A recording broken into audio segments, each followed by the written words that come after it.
In our last video lesson, I suggested there are two ways in general that we might solve for the electric potential at a certain point. So let's say we want to know the electric potential due to this bent rod of charge, capital Q, at the center. So we applied what I would call method number one, the brute force method, which comes by dividing the charge up into little bits dq and applying the superposition principle. So we say the total electric potential is the sum of all the little bits, so there's a little bit of electric potential equal to k dq over r in this case. And we found the result is that the electric potential at the center ends up just being kq over r. Okay. So I want to give you an example of how we might apply the second method for solving for electric potential, where we say the electric potential at point 2 minus the electric potential at point 1 is negative the integral along a path from 1 to 2 of E dot ds. So let's say we're trying to find the electric potential at this point P. Okay. So let's try this. We can use Gauss's law, and generally, for example, in this problem, we can't make any sort of Gaussian surface that would allow us to use Gauss's law to solve for the electric field in the region of space near this bent rod. And so our only choice for finding the electric field would be to use the brute force method for electric field. And so it wouldn't really be helpful to use this formula for finding electric potential, because we're going to have to use the brute force method anyway to find the electric field, so we might as well just jump to it and use the brute force method to find the electric potential to start with. But if the distribution of charge allows us to find the electric field based on Gauss's law, then it might be easier to use this second method. And indeed, we can use Gauss's law to find the electric field in this region of space. So let's quickly review how we would do that. Step 1, state Gauss's law. The integral of E dot dA is the amount of charge inside the Gaussian surface divided by epsilon naught. So if we highlight, we can show how much charge is inside the Gaussian surface, just that much of the total charge, right? So there's our Q in, which would just be equal to the uniform linear charge density times the length of our Gaussian surface. So we'll say the length of our Gaussian surface is lowercase l. We might say the length of the entire rod maybe is capital L. Okay, so because of the symmetry, and you've seen this before, I don't mind skipping some steps, we know that the left side of this equation is just going to reduce down to E multiplied by the area of our Gaussian surface, which is 2 pi RL. And so the right side of the equation, we see what Q in is going to be substituted with lambda L over epsilon naught.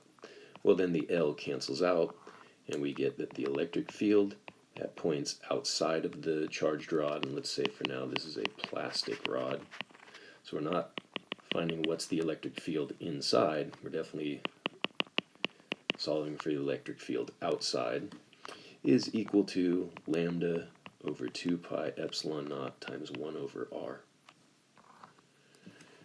Okay, so if that's the case, then that's the equation we can use for E when we use this second form for solving for electric potential.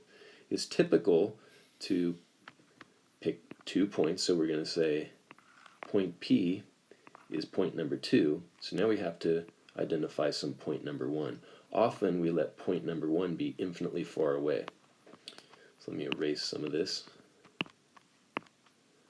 I'm sure you already copied that equation down, so it's okay if I erase, right?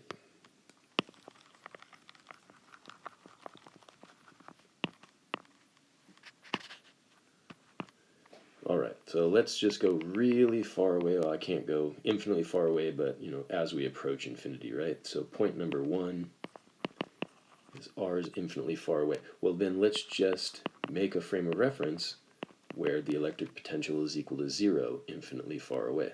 That's probably the case, right? If the overall rod has some charge q, then really far away the electric potential is going to be as weak as it gets. So the electric potential at point 2, which we're trying to solve for, minus the electric potential at point 1, which we've defined as 0, is equal to negative the integral from 1 to 2 of E dot ds. Well, here are any ds is the same thing as dr, right? We're working along a radial axis. And E is substituted with this equation. So lambda over 2 pi epsilon naught, I'll call this r to the negative 1 instead of saying 1 over r, times dr. Well, these are all constants that will come out of the integral. So if this is step 1 of our work, step 2, we have v, and I'm not even going to bother calling it v2 anymore. I'm just going to call it v because that's what we're interested in. What's the electric potential at point number 2? Minus 0, right, based on our frame of reference, is equal to negative the integral. So point 1 was that r is infinitely far away, and then point 2 is at some distance lowercase r from the center of the charged rod.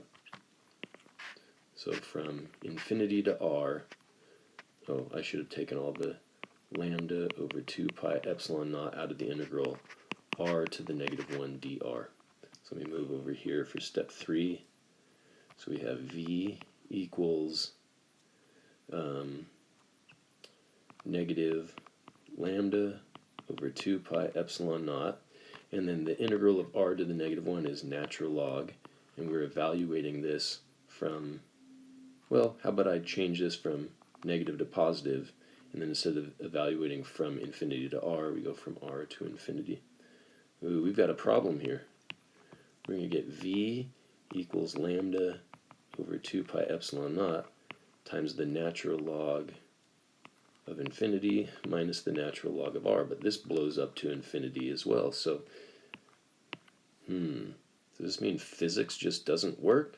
Does this mean the equation I suggested is bogus? What's the situation here? All right, well, let's clean this all up and start over. There was a problem that some of you might have caught, and I intentionally made this mistake to illustrate a very important point.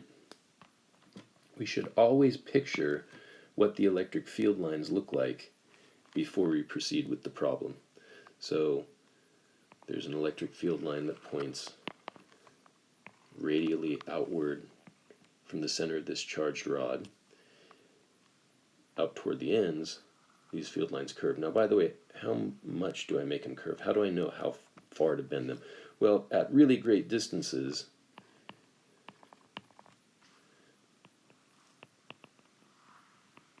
the curvature should be such that it aligns with the, we'll call it not the center of mass, but the center of charge. Right? So this field line bends away so that at a great distance it curves. So even this field line, it doesn't continue straight forever. It's also going to curve. Maybe not as much. It's just going to curve that at great distances it's lining up with the center of charge. So there's a problem here. See, Gauss's law really only works if our Gaussian surface has a radius of r that's much, much less than the length of the rod. Because if I make that radius any bigger, if I chose a bigger Gaussian surface, then there's a problem. This field line, E, and this area vector, dA, are not parallel. There's an angle between them. And so calculating the net amount of flux, we're not allowed to just get rid of the vector notation and ditch the dot product and pull the E out because it's uniform. That's not the case. The field is no longer uniform across the Gaussian surface, and we can't get rid of the dot product because an angle appears. So, when we said the electric field at points outside of the rod is equal to lambda over 2 pi epsilon naught times 1 over r, that doesn't describe the electric field extending all the way out infinitely far away. That only describes the electric field in regions that are relatively close to the charged rod. But the path we integrated on went from r equals infinity just to some distance, oops, not from the surface, but from the center of r. And so we were integrating using a function that really doesn't properly describe the electric field along that path. So, not a problem. There's an easy workaround.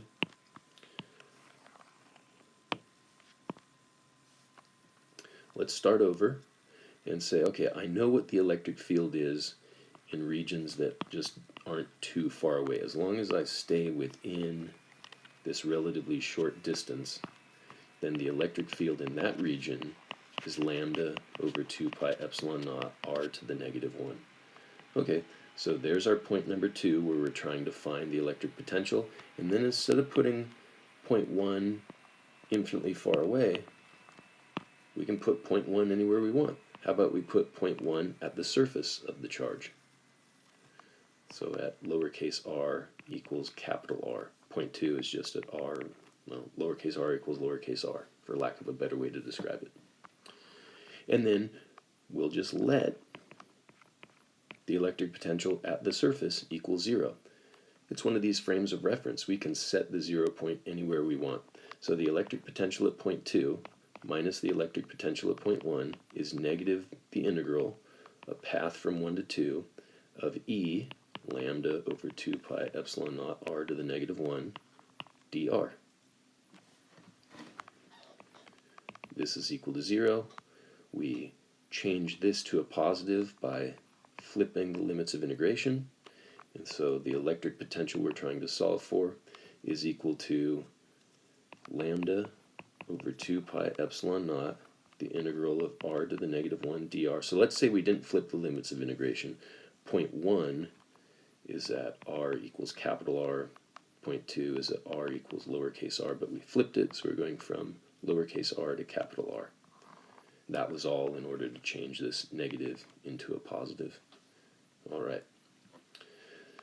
So the electric potential is equal to lambda over 2 pi epsilon naught times the natural log of capital R minus the natural log of lowercase r. Actually, there's a better way to write that, right? The difference in the natural log is the natural log of the quotient, so v equals lambda over 2 pi epsilon naught times the natural log of r over r. And let's just double check we got this right.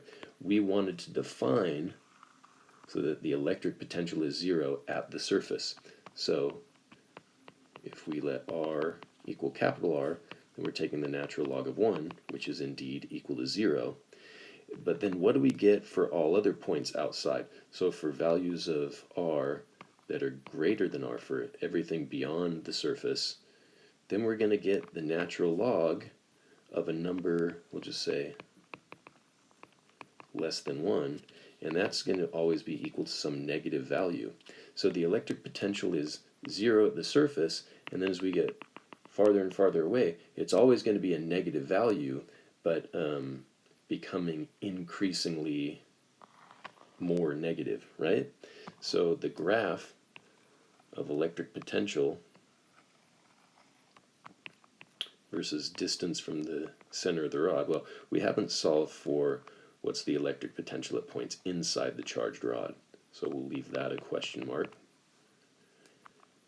But starting at the surface, starting at capital R, starts with a value of 0. Let me write that here. And then just starts getting more and more and more negative. And by the way, this is not, don't mistake my graph, it's not approaching an asymptote. It never levels off. It just continues to get more and more and more negative, and it's actually approaching negative infinity, okay? So that's at least the electric field at points outside, but like I say, we don't know, I'm sorry, not electric field, electric potential.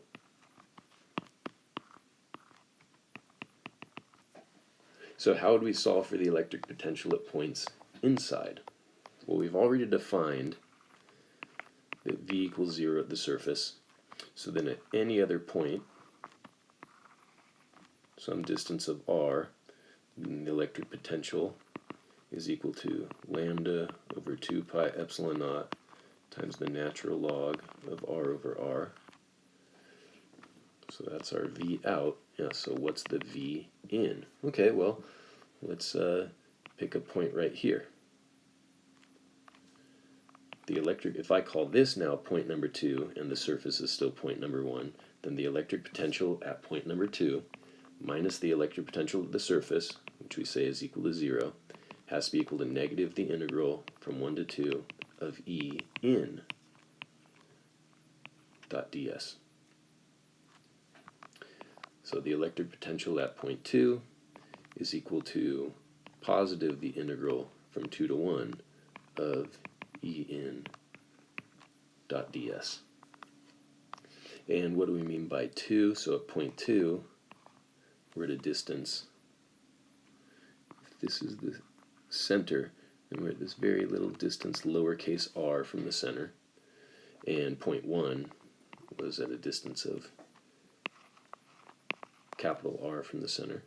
So the question is, what's E in? Well, again, we can use Gauss's law to figure this out. So this time we do another small cylindrical surface, and we say the integral of E dot dA is Q in over epsilon naught, and we know how the left side of this equation works out. This is going to give us E times 2 pi RL, and the amount of charge inside is just this shaded region. So in this case, instead of considering the number of coulombs per meter, the linear charge density, let's consider the volume charge density, and let's assume that it's uniform in this problem, right? So we need to know about the number of coulombs per cubic meter. So let's just say rho is constant, rho is uniform. Then Q in over V Gauss is equal to total Q over the total volume. So that means Q in over pi r squared lowercase l is equal to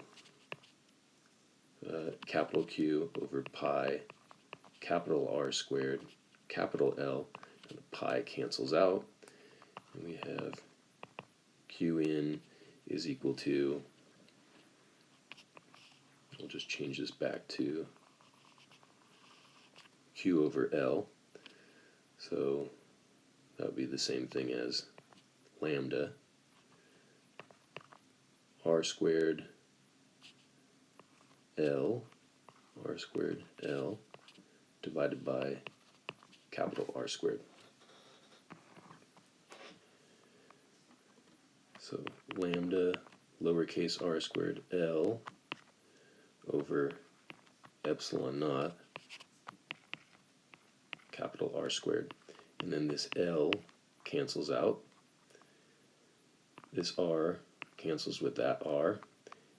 And we have E is equal to lambda over 2 pi epsilon naught, 2 pi epsilon naught lambda, and then R over capital R. So a graph of electric field, not electric potential, but electric field versus R increases linearly until we get to the surface. E is proportional to R to the first, and then drops off as 1 over R for points outside the surface. the electric potential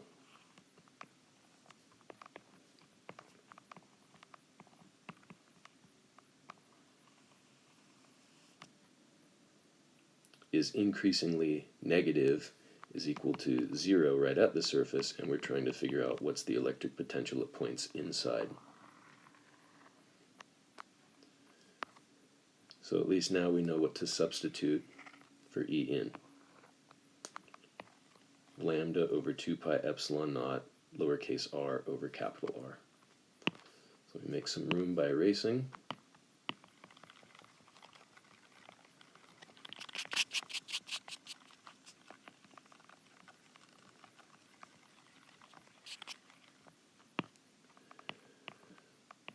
So the electric field at some, or the electric potential at some point inside is equal to the integral from r to r lambda over 2 pi epsilon naught capital R over lowercase r dr.